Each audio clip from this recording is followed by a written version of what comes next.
The starbound horizon hummed with the constant low-frequency vibration that Marcus Webb had learned to tune out after 8 months aboard. It was the sound of the ship's fusion drives, the life support systems, the artificial gravity generators, all working in concert to keep 300 crew members alive in the hostile vacuum between stars.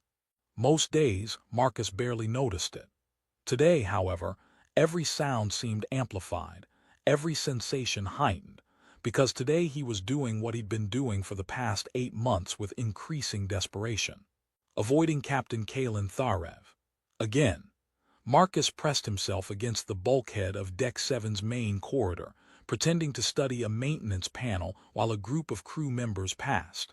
His eyes tracked their movements peripherally, looking for one specific figure among them. Tall, commanding presence, long pointed ears that marked her as a Lori, probably wearing that dark blue command uniform that somehow made her look even more intimidating. He waited. The group passed without incident. No captain. He breathed out slowly, feeling ridiculous. This was getting out of hand. He knew it. His crewmates knew it. And judging by the increasingly frequent looks Lieutenant Sarah Chen had been giving him lately, command knew it too. But knowing something was out of hand, and actually doing something about it were two very different things, and Marcus had become an expert at the former while completely failing at the latter. He checked his comm pad. 1400 hours.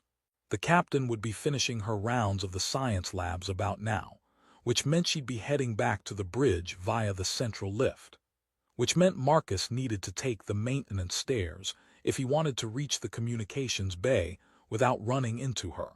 Again, he pushed off from the wall and started walking, his pace just slightly too fast to be casual, his shoulders hunched in a way that he hoped made him look busy and unapproachable. It was a terrible strategy, he knew. On a ship this size, with a crew this tight-knit, there were only so many places to hide. The Starbound Horizon was a joint venture between Earth and the Alliance, a coalition of 17 species working together to explore the unmapped sectors beyond the Orion Arm. The ship itself was massive by human standards, nearly a kilometer long, with multiple decks housing everything from advanced research laboratories to hydroponics bays to recreation facilities. The crew was diverse. Humans, Elori, Vrathari, Kelthon, Myrene, and a dozen other species, all working together in relative harmony. It was, by most accounts, a model of interspecies cooperation, except for the part where the human communications officer was systematically avoiding the Elori captain like she carried some kind of contagious disease. Marcus made it to the communications bay without incident, sliding through the door with the relief of someone who'd just survived a stealth mission. The bay was quiet, occupied only by Ensign Tam, a young Myrene whose crystalline features refracted the light from the monitoring screens into tiny rainbows. Tam looked up when Marcus entered, their expressions shifting to something that might have been amusement. "Successful evasion?" Tam asked, their voice chiming like struck crystal. Marcus felt his face heat. "I don't know what you're talking about." "Of course not." Tam returned their attention to the screens. "You're just coincidentally taking the long route through maintenance corridors to avoid the central areas of the ship, where the captain conducts her daily rounds. Completely unrelated to the fact that you haven't been on the bridge during Alpha Shift in 6 weeks. That's..." Marcus started, then stopped because what could he say? Tam was right. Everyone had noticed. He'd been subtle at first, small changes to his schedule, volunteering for away missions, taking his meals at odd hours. But as the months had passed, and his awareness of Captain Kalen Tharev had grown from a manageable distraction to an all-consuming preoccupation, his avoidance tactics had become increasingly obvious. "Look," Tam said, their tone gentler now, "I don't know what's going on between you and the captain, and it's not my business. But people are starting to talk, and not in a good way." "What are they saying?" Marcus asked, dreading the answer. Tam hesitated. "Some think you have a problem with non-human command, that you resent serving under an Elori." Marcus's stomach dropped. "That's not, I'm not some xenophobic, I know," Tam interrupted. I know you're not. But perception matters, Marcus. And right now, the perception is not good. Marcus sank into his chair, the weight of the situation finally crushing down on him with full force. He'd been so focused on managing his own inappropriate feelings, on keeping his distance to avoid making things awkward, that he hadn't considered how his behavior might be interpreted. Of course people would assume the worst. Of course they'd think his avoidance was rooted in prejudice rather than the pathetic truth. That he found the captain so attractive, so compelling, so completely captivating that being near her made it impossible for him to think straight. He buried his face in his hands. This is a disaster. Yes, a new voice said from the doorway, it really is. Marcus's head snapped up. Lieutenant Sarah Chen stood in the entrance to the communications bay, her arms crossed, her expression a mixture of sympathy and exasperation. She was the captain's second-in-command, a sharp-eyed tactical officer who'd earned her position through a combination of brilliance and an almost supernatural ability to anticipate problems before they became crises. Right now she was looking at Marcus like he was exactly that kind of problem. "Lieutenant," Marcus said, straightening in his chair. "We need to talk," Chen said, privately. She glanced at Tam, who took the hint and quietly excused themselves, leaving Marcus alone with the person he least wanted to see right now, except for the captain herself. Chen closed the door behind her and leaned against it, studying Marcus with an intensity that made him want to squirm. "The captain has noticed your behavior," she said without preamble. "Of course she has. She's not stupid, and you haven't exactly been subtle lately." Marcus said nothing. What could he possibly say? "She wants to see you. Tomorrow, 1500 hours. Her ready room." Chen's expression softened slightly. "Marcus, I don't know what's going on with you, but you need to fix it. Captain Tharev is one of the best commanders I've ever served under. She's fair, she's brilliant, and she genuinely cares about this crew. But she's also a Lori, which means she values honesty and directness above almost everything else. Whatever your issue is with her, you need to address it face to face." "It's not what you think," Marcus said quietly. "Then what is it?" Chen asked. "Because from where I'm standing it looks like you have a problem with her, and if that's true, we need to resolve it before it affects crew morale any further." Marcus looked down at his hands. "I don't have a problem with her." "Then why are you avoiding her like she's toxic?" "Because—" He stopped, the words catching in his throat. Because admitting the truth out loud, especially to the captain's second-in-command, felt like the worst possible idea. But Chen was waiting, and the meeting tomorrow was inevitable, and maybe it was time to stop running. "Because I don't know how to be around her," he said finally. "Because every time I'm near her, I can't focus on anything else. Because she's—" He gestured helplessly, unable to find words adequate to describe what Captain Kalen Tharev was. Chen's expression shifted from exasperation to understanding, then to something that might have been sympathy. "Oh," she said quietly. "Oh, Marcus, I know," he said miserably. "I know it's inappropriate. I know she's my commanding officer. I know nothing can ever happen. That's why I've been avoiding her. I thought if I kept my distance, the feelings would fade." "They haven't." "No," Chen said, her tone gentle now. "They usually don't." She pushed off from the door and sat in the chair across from him. "Look, I can't tell you what to do about this. That's between you and the captain. But I can tell you that avoiding her isn't solving anything. It's making things worse. For you, for her, and for the crew. I know. So tomorrow, when you meet with her, be honest. A Lori respect honesty above almost everything else. If you tell her the truth, even if it's uncomfortable, she'll respect that more than any excuse or evasion." Marcus nodded, though the thought of walking into that ready room and admitting his feelings to Captain Kalen Tharev made him want to open an airlock and step into space. Chen stood, moving toward the door. "For what it's worth," she said, pausing at the threshold, "the captain's not as unapproachable as you think. She's just used to people being intimidated by her. Someone treating her like a person instead of a monument might actually be refreshing." She left before Marcus could respond, leaving him alone in the communications bay with 16 hours to figure out how to explain the unexplainable. He stared at the monitoring screens, watching the endless stream of data from the ship's sensors, the communications relays, the distant signals from Alliance outposts. Normally, this work calmed him. The patterns, the logic, the clear problems with clear solutions.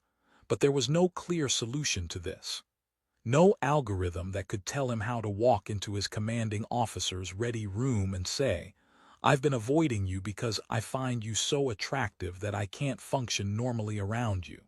He thought about Captain Kaylin Tharev, about the first time he'd seen her, during the mission briefing on Earth 8 months ago. She'd walked into the conference room with the kind of presence that made everyone else seem diminished by comparison. Tall, elegant, those distinctive Elori features sharp and striking. Her long, pointed ears had been adorned with simple silver cuffs, and her dark hair had been pulled back in a practical style that somehow made her look more commanding rather than less. But it wasn't just her appearance that had caught him.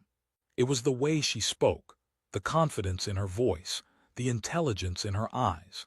She'd outlined the mission with clarity and passion, making everyone in that room believe they were part of something important. And Marcus, sitting in the back row trying to be invisible, had felt something shift inside him. He'd told himself it was just admiration, professional respect. But over the months aboard the Starbound Horizon, as he'd watched her command with fairness and wisdom, as he'd seen her handle crises with calm determination, as he'd caught glimpses of her in unguarded moments, laughing with the crew, studying star charts with absolute focus, standing alone at observation windows looking out at the infinite dark, that admiration had deepened into something he couldn't dismiss. And so he'd run. Like a coward, he'd run. Marcus stood, pacing the small space of the communications bay. Tomorrow at 1500 hours the running would stop. He'd face Captain Kaylin Tharev and he'd tell her the truth. And whatever happened after that, at least he'd be honest. At least he'd finally stop avoiding the one person on this ship he couldn't stop thinking about. The Starbound Horizon hummed around him, carrying them all deeper into uncharted space. And Marcus wondered if the most dangerous territory he'd face on this mission wasn't out there among the stars, but in the ready room of a captain he'd spent 8 months trying not to fall for. He had 16 hours to prepare.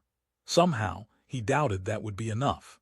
Marcus stood outside the captain's ready room at 14:58, his palms sweating despite the ship's perfectly regulated temperature. He'd changed into a fresh uniform, the dark gray of Earth's exploration corps, and had spent 10 minutes in the mirror trying to make himself look professional and composed. He'd failed spectacularly on the composed part. The door in front of him was simple, brushed metal with a small nameplate. Captain K. Tharev, Commanding Officer. He'd walked past this door dozens of times over the past 8 months, always with his eyes forward, always moving just a little too quickly. Now he had to knock. At exactly 1500 hours he did. The door slid open immediately as if she'd been waiting. Of course she had. She was the captain. She'd probably been tracking his approach through the ship's internal sensors. "Enter," her voice came from within, and Marcus stepped through, the door closing behind him with a soft hiss that sounded uncomfortably final. The ready room was smaller than he'd imagined, though he'd never been inside before. One wall was dominated by a large viewport showing the starfield they were traveling through, the light of distant stars casting a soft glow through the room. The opposite wall held shelves with Elori artifacts, what looked like ceremonial weapons, a few bound books in script Marcus couldn't read, and a small holographic display showing what he assumed was her homeworld. A desk occupied the center of the room, neat and organized, with a terminal displaying star charts and crew schedules. Captain Kaylin Tharev stood by the viewport, her back to him, her posture rigid. She was wearing her command uniform, the dark blue that marked her rank, fitted in a way that somehow managed to be both practical and elegant. Her long, pointed ears were visible, extending gracefully from her dark hair, adorned with the same simple silver cuffs he remembered from their first meeting. She didn't turn immediately. The silence stretched, becoming uncomfortable, becoming oppressive.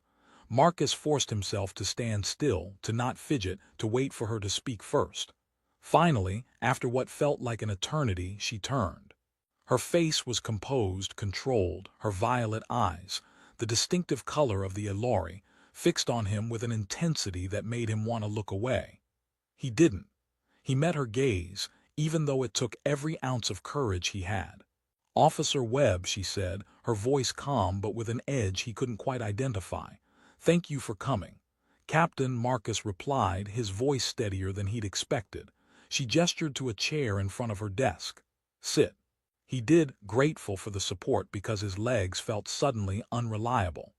She moved to her own chair, settling into it with a grace that seemed inherent to her species. For a moment she just looked at him, and Marcus had the uncomfortable feeling of being analyzed, catalogued, assessed. Then she spoke.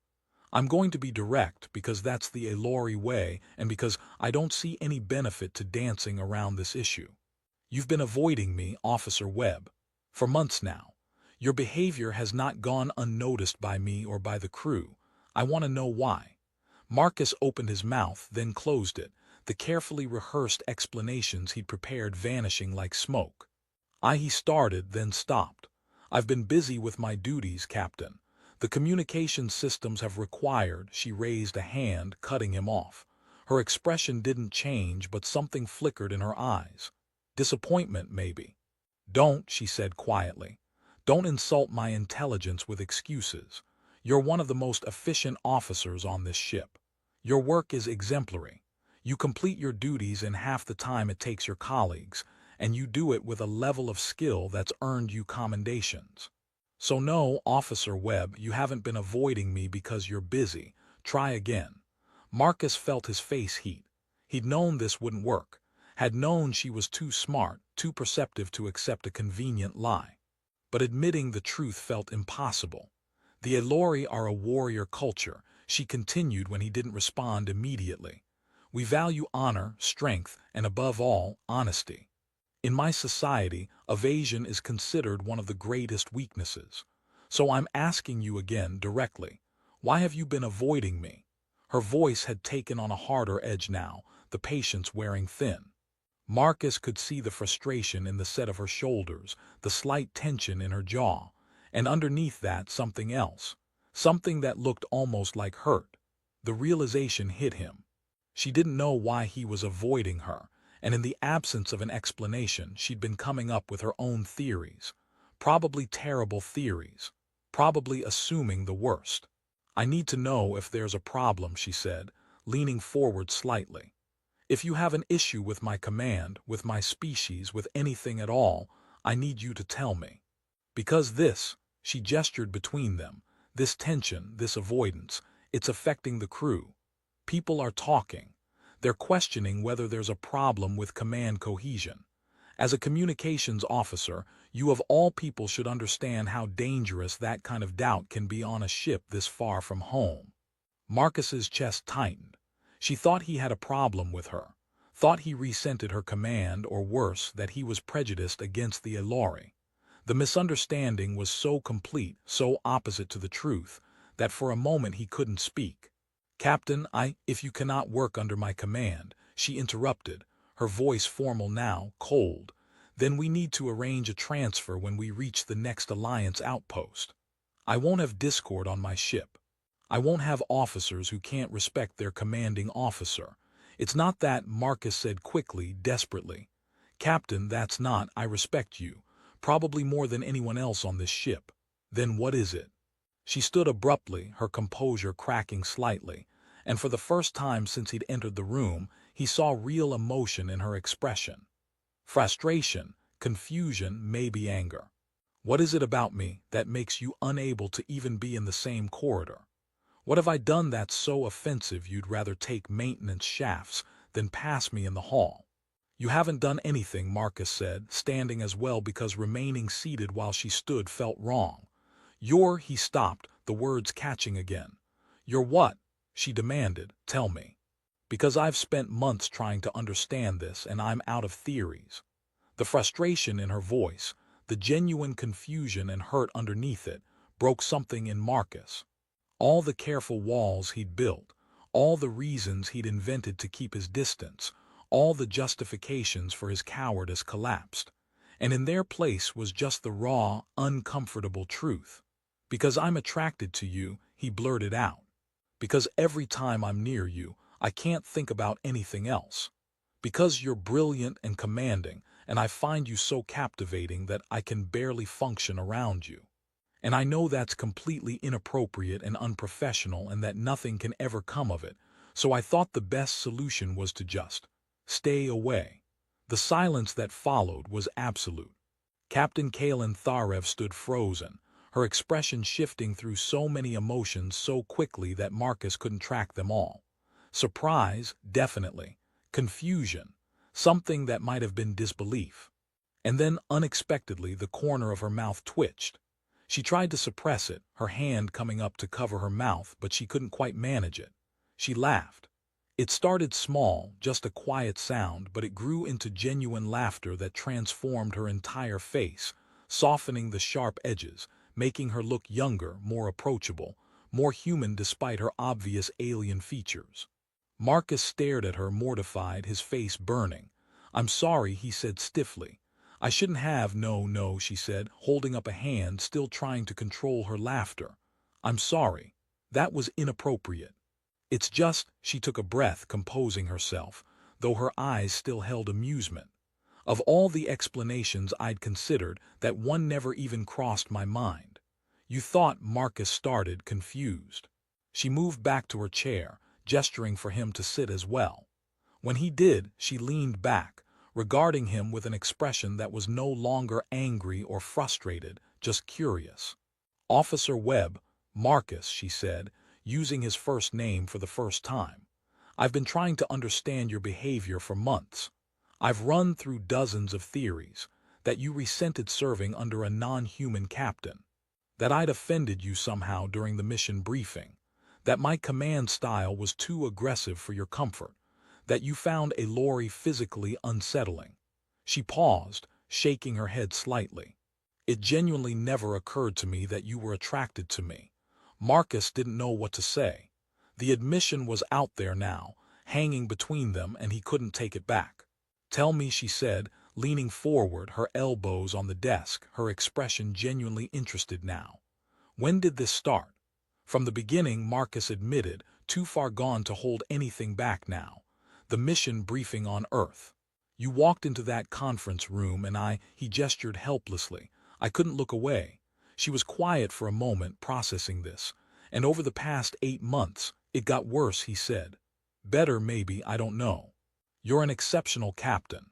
Fair, brilliant, someone who genuinely cares about every member of this crew.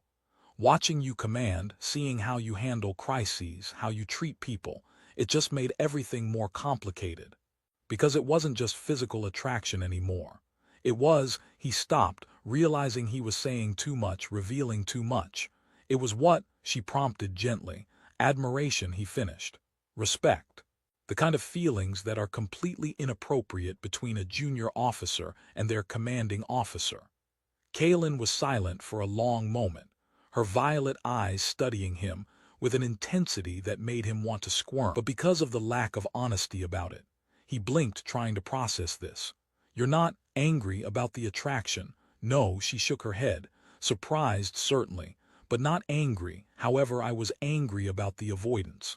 About what felt like dishonesty or possibly prejudice. Now that I understand the reason, the anger seems misplaced." She stood again, moving to the viewport, looking out at the stars. "I should tell you something," she said, her back to him. "Something I probably shouldn't admit, but if we're being honest, it seems only fair. I've been aware of you too." Marcus's heart skipped. "What?" "Not in the same way," she continued. "Not initially. But over these months, I've found myself noticing things about you. The way you solve problems with creativity rather than just following protocols. The way you treat every crew member with respect, regardless of their species or rank. Your unexpected humor during tense situations. your dedication to your work. She turned to face him. I've noticed you, Marcus Webb, and I've found those noticings intriguing. Marcus couldn't speak. His entire understanding of the situation was shifting, the ground beneath him becoming uncertain. She walked back to her desk but didn't sit. Instead, she leaned against it, her posture more relaxed now than it had been since he'd entered. "Here's what I propose," she said. "Honesty. Complete, uncomfortable, inconvenient honesty. We acknowledge that there's an attraction between us. We acknowledge that acting on it would be inappropriate given our respective positions. But we stop pretending it doesn't exist." She met his eyes. "Because the pretending, the avoiding, that's what's causing problems, not the attraction itself." Marcus processed this slowly.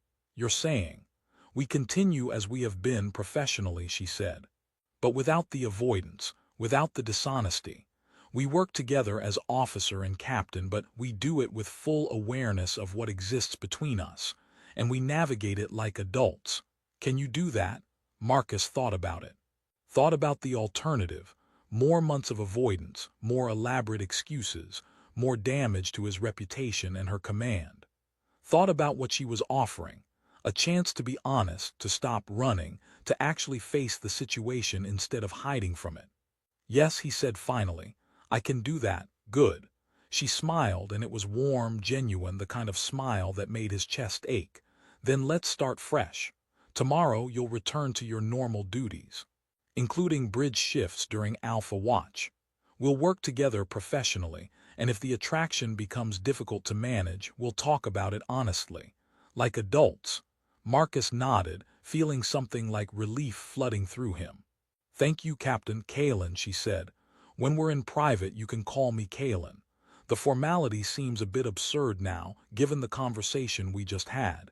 He smiled despite himself. "Kalen." She extended her hand across the desk. "To honesty." He took it, her grip firm and warm. "To honesty." And as they shook, Marcus felt the weight of 8 months of avoidance lift from his shoulders. This wasn't a solution exactly. The attraction was still there, still complicated, still impossible to act on. But at least now it wasn't a secret eating away at him. At least now he could face her honestly. It was a start. The days following their conversation were strange in ways Marcus hadn't anticipated. Not bad strange, just different. He returned to his normal duties, including bridge shifts during Alpha Watch, which meant he was in Captain Tharev's, Kalen's, presence for hours each day. At first it was uncomfortable. He was hyper-aware of her every movement, every word she spoke, every glance in his direction. But slowly, as days turned into weeks, the discomfort faded into something more manageable. He learned to exist in her presence without his brain short-circuiting. Learned to focus on his work even when she was standing 3 meters away discussing tactical options with Lieutenant Chen. Learned to contribute to bridge conversations without stumbling over his words or second-guessing every syllable. What he hadn't anticipated was how their honest conversation would change their interactions beyond just the professional sphere. Kalen had suggested they meet regularly, officially for crew communication briefings, since that was Marcus's area of expertise and something a captain would reasonably need to stay updated on. But the meetings often extended beyond their official purpose, evolving into longer conversations about culture, philosophy, their respective backgrounds. It started the first week after their confrontation. Marcus had been preparing a routine report on communication protocols with Alliance outposts when Kalen asked him a question that had nothing to do with protocols. "Tell me about Earth," she said, looking up from the data pad where she'd been reviewing his report. "What do you mean, Captain?" When they were on the bridge or in public, he still used her title. It felt appropriate, necessary even, to maintain the boundary between personal and professional. "I mean, what was it like growing up there?" She set the pad aside, giving him her full attention. "I've been to Earth a dozen times for diplomatic meetings and mission briefings, but I've never really understood what it's like to be from there. To call it home." Marcus was taken aback by the question. He'd expected to discuss communication relays, not his childhood, but he found himself answering. I grew up in a coastal town, he said. Small, maybe 20,000 people. The ocean was right there, constant. You could hear it at night, smell the salt in the air. It was peaceful most of the time. She leaned back in her chair, listening with genuine interest. And you left that peace to join the exploration corps. Why? He thought about it, trying to articulate something he'd never really examined closely. Because it felt too small, he said finally. The town, the life, all of it. I loved it, but I felt like there was this whole universe out there, and I was seeing this tiny slice of it. I wanted more. Wanted to understand how other species lived, how they thought, what they valued. Communication isn't just about translating words. It's about understanding context, culture, the unspoken things that give words meaning. And you can't learn that staying in one place. Kalen nodded slowly. That's why you're good at your job. You don't just process signals. You understand that communication is about connection. It was such a simple observation, but it felt profound coming from her. Because it meant she'd been paying attention, noticing not just his work but the approach behind it. What about you? Marcus asked, emboldened by her interest. What was it like growing up Aloy? Her expression shifted, something complicated passing across her features. Demanding, she said after a moment. Aloy culture is built on honor, strength, achievement. From childhood, we're trained to be warriors, leaders, strategists. My family has produced ship commanders for 6 generations. There was never really a question of what I would become. That sounds lonely, Marcus said, then immediately worried he'd overstepped. She didn't look offended, though, just thoughtful. It was, she admitted.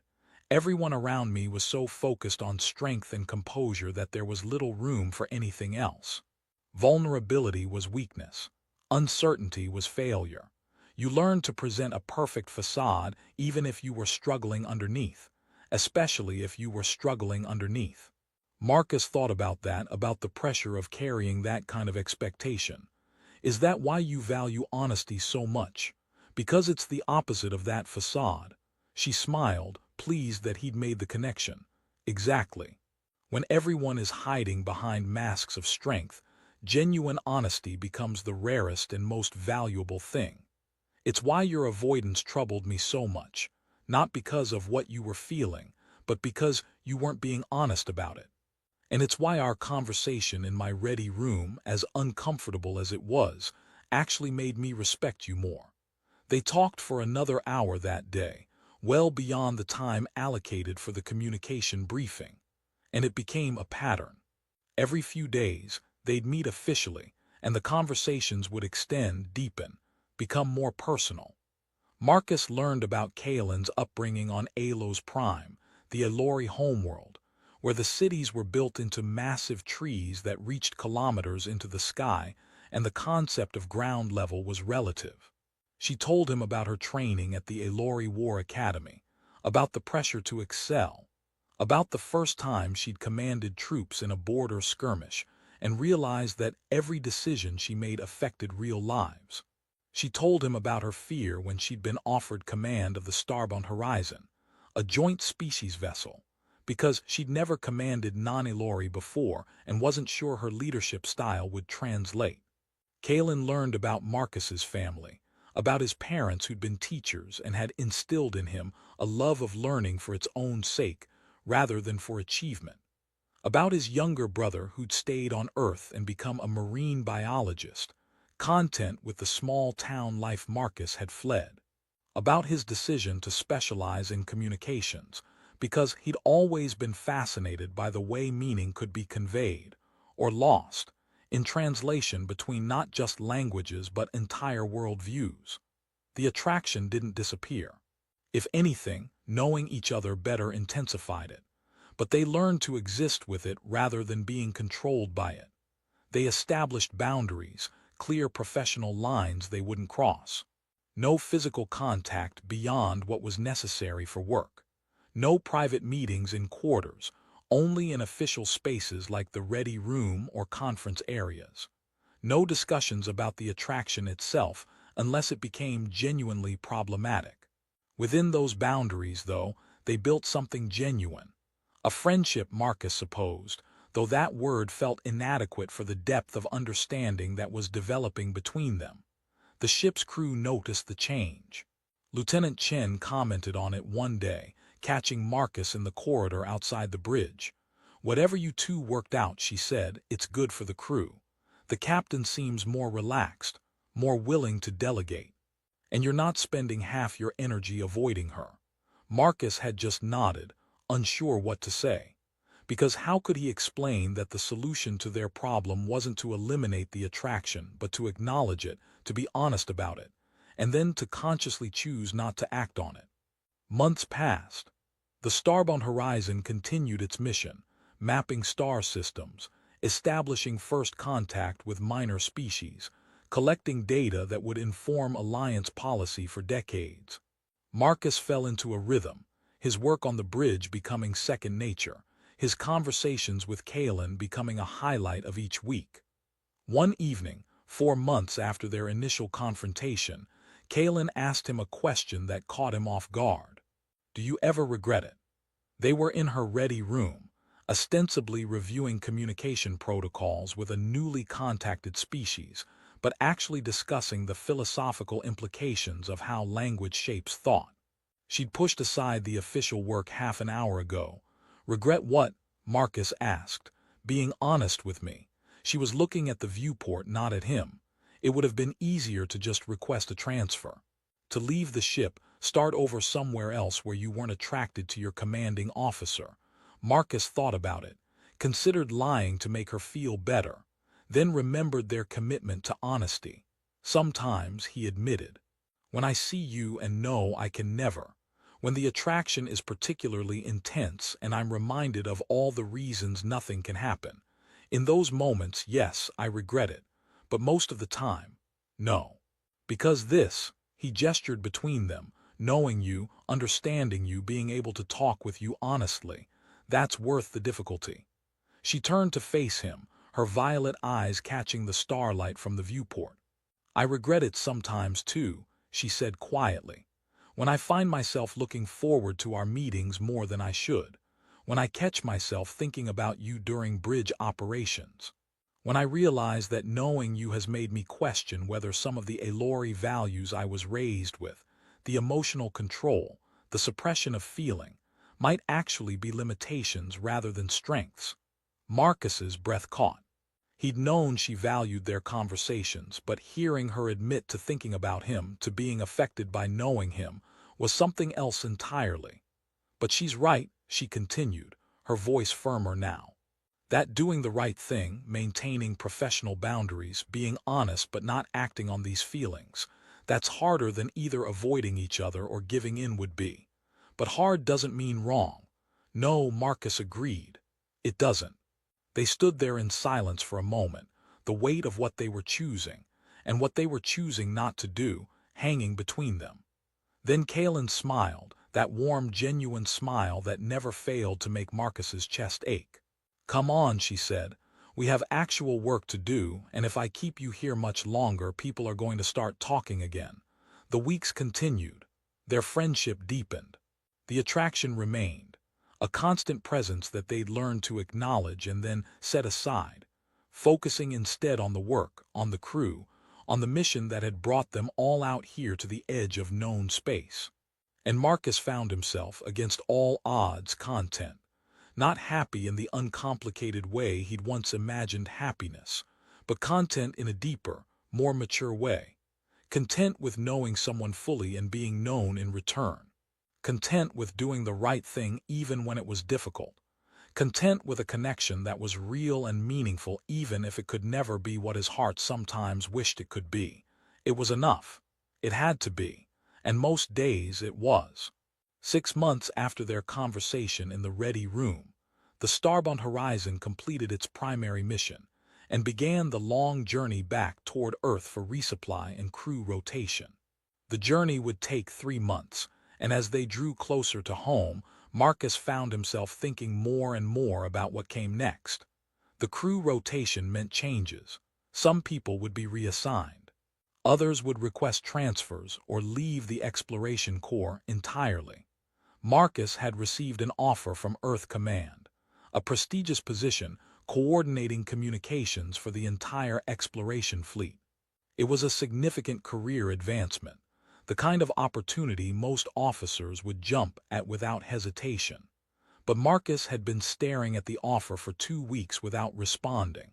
The problem was that accepting it meant leaving the Starbond Horizon, leaving the crew he'd come to consider family, leaving the work that felt meaningful in ways desk coordination never would, leaving Kaelin. He hadn't told her about the offer. Every time he tried to bring it up during their regular meetings, the words stuck in his throat. It felt cowardly, avoiding the conversation, but he couldn't figure out how to explain that his decision was tangled up with feelings he'd promised to keep professional. Lieutenant Chen cornered him one day in the corridor outside the communications bay. "You got an offer from Earth Command," she said without preamble. "How did you?" Marcus started. "I got one too," she interrupted. "Deputy Fleet Coordinator. Apparently our work on this mission has been noticed." She studied him with that sharp, analytical gaze that missed nothing. "You haven't told the captain yet." Marcus looked away. "I'm still deciding." Chen's expression softened. "You know she got an offer too, right? An admiral's position, sector command. She'd be overseeing multiple fleets, setting strategic policy. It's a huge honor." Marcus felt something cold settle in his stomach. "Is she taking it?" "I don't know," Chen admitted. "She hasn't said. But you know Kaelin, she's dedicated to excellence, to service. An admiral's position is the kind of thing Ilori are raised to accept. The kind of thing that would make her family proud." She paused. "But I've also seen how much this ship means to her. How much this crew means to her. I think she's torn." They parted ways, and Marcus spent the rest of the day distracted, his work suffering as his mind turned over this new information. Kaelin might leave the Starbond Horizon. The ship would get a new captain. Everything would change. He realized with uncomfortable clarity that he'd been assuming, without really thinking about it, that however he decided, she would still be here. That the Starbond Horizon would always be her ship, and if he stayed, he'd still have those regular meetings, those honest conversations, that connection they'd built. But if she left, if she became an admiral overseeing sector operations from some command station, then staying on the ship would be pointless. The thing that made being here meaningful would be gone. The realization forced him to confront something he'd been avoiding. His decision about the Earth Command position wasn't really about career advancement or mission preference. It was about her, and that was a problem. That evening, Marcus requested a meeting with Kaelin in her ready room. She agreed immediately, probably assuming it was for their regular communication briefing. When he entered, she was at her desk, reviewing what looked like personnel files. "Marcus," she greeted him, smiling. "I was just going through the crew rotation requests. It's going to be strange having new faces on the ship." She gestured for him to sit. "What did you need to discuss?"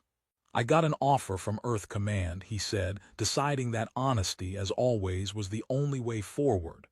"Communications coordination for the fleet." She looked up sharply. That's excellent, Marcus. That's a significant position. You'd be helping shape policy for the entire exploration program." He nodded. "Lieutenant Chen told me you got an offer too. Admiral's position. Sector command." Her expression shifted, something guarded entering her eyes. "She told you that?" "Yes." Marcus leaned forward. "Are you taking it?"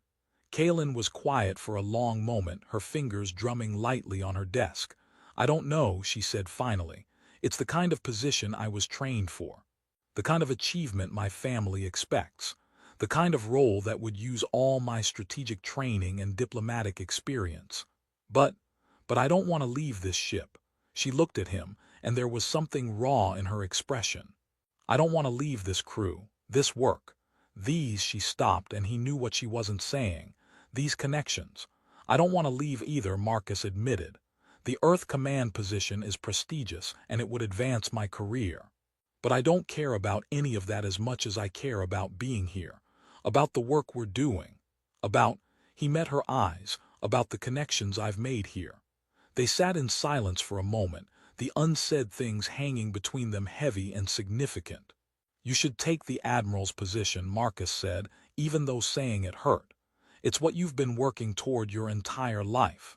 It's what your training prepared you for, and you'd be brilliant at it. You should take the Earth Command position, Kalen countered. It's a once-in-a-career opportunity. You could shape how the entire fleet approaches interspecies communication.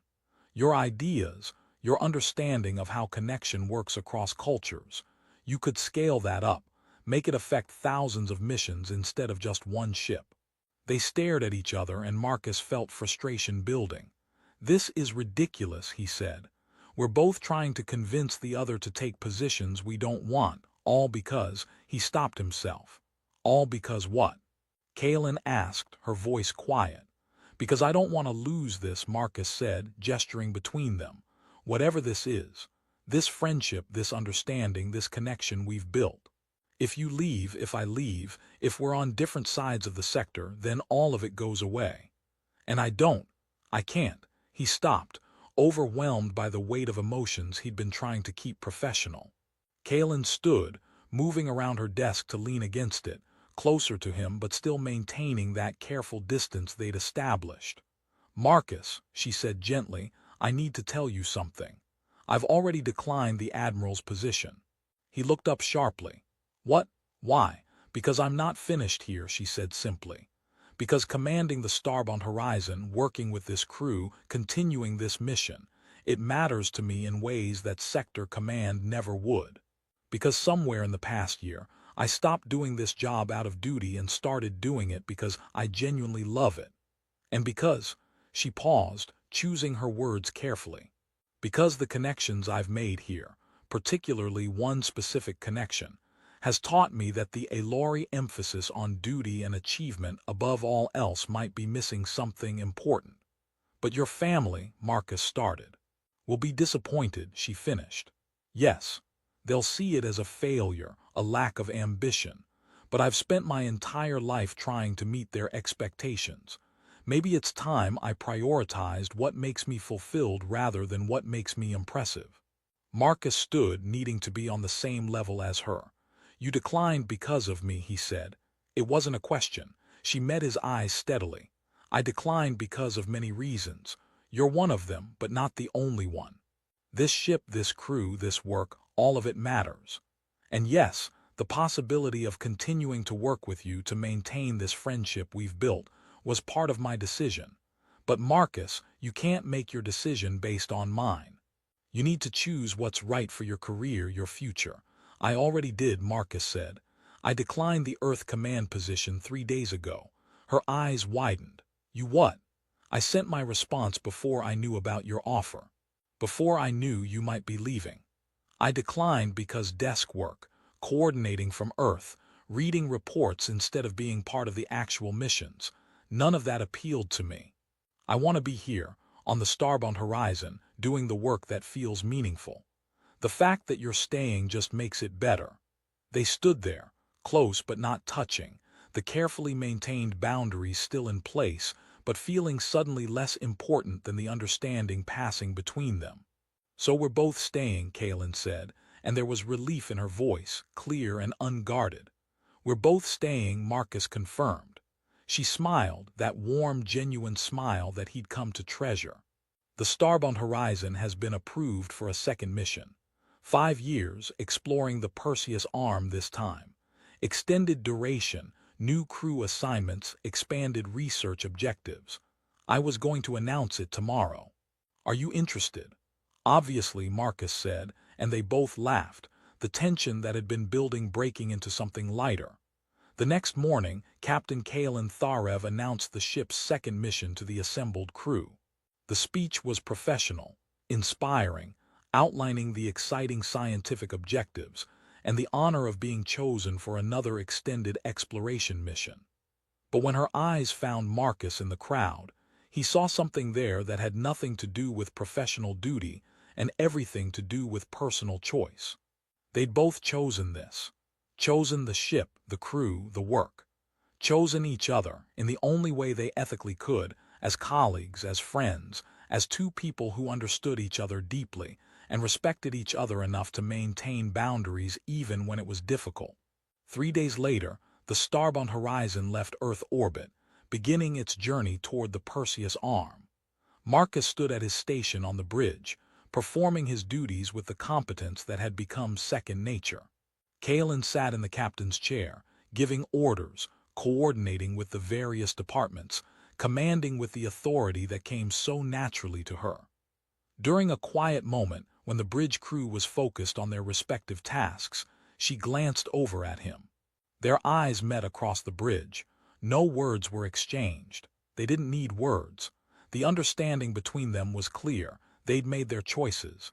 They'd chosen honesty over avoidance. They'd chosen connection over easy distance. They'd chosen to stay together in the only way they could, honoring their professional responsibilities while acknowledging the depth of feeling that existed between them. It wasn't perfect. It would never be uncomplicated. But it was real, and it was meaningful, and it was theirs. That evening, Marcus met Kalen in her ready room for their regular communication briefing. "Do you ever regret it?" she asked, echoing the question she'd posed months earlier. "Being honest with you," Marcus thought about it, about the past year, about everything they'd built and everything they'd chosen to forego. "No," he said, "never. Even though we can't," she started, "even though," he confirmed. "Because what we have, this friendship, this understanding, it's worth more than the alternative would have been." She nodded slowly. "I agree." They worked through the communication briefing, their conversation flowing easily into broader topics: philosophy, culture, plans for the upcoming mission. The attraction was still there, a constant undercurrent they'd learned to acknowledge and then set aside. But stronger than the attraction was the respect, the understanding, the genuine connection they'd built through honesty and difficult choices. As Marcus left the ready room later that evening, walking through the corridors of the Starbound Horizon with its 300 crew members and its mission to explore the unknown, he felt something he hadn't expected to feel. Peace. Not the absence of wanting, not the elimination of complicated feelings, but the peace that came from knowing someone fully and being known in return, from making hard choices for the right reasons, from finding meaning not in what you could have but in what you chose to honor. The alien captain had asked why he kept avoiding her, and his answer had changed everything, not by resolving the attraction or eliminating the complications, but by creating space for honesty, for connection, for a relationship that was genuine and meaningful even within the constraints they'd chosen to respect. Sometimes the most important relationships weren't the ones society expected or the ones that followed traditional narratives. Sometimes they were the ones built on difficult choices, maintained through conscious effort, honored through boundaries.